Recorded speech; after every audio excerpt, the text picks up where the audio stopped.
there, Tyler here, and I got a great question from our friend Jordan Clare today. So Jordan asked me, how can I become more balanced in my exercises? So I want to give you some tips real quick on how I personally balance myself and my clients' programs to make sure we don't get any funky muscle imbalances. So first rule of thumb is that I always make sure to do a unilateral and a bilateral variation of each movement pattern.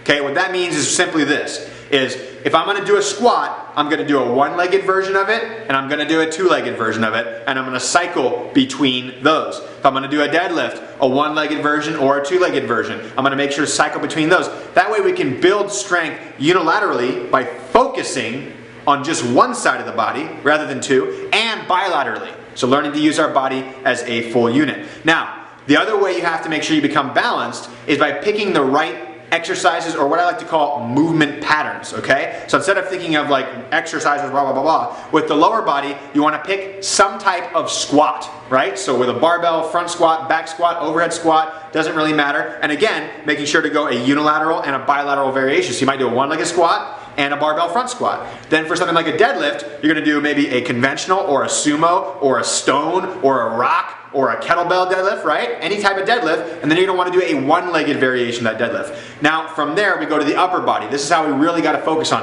Upper body, we want to at least divide it into two areas, which is push and pull in front of your body in the horizontal plane, and press and pull in the vertical plane.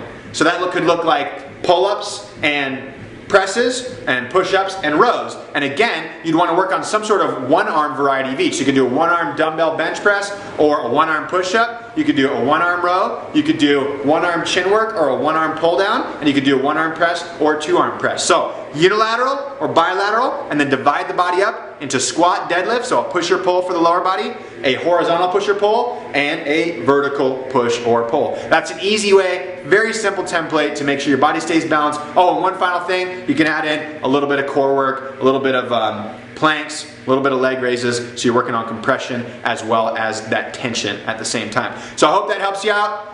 And I hope you guys enjoyed this video. So if you did, click that like button right there. Help me spread the warrior message so I can teach more people the proper way to balance their body in their training so they don't get injured and they feel great and perform even better.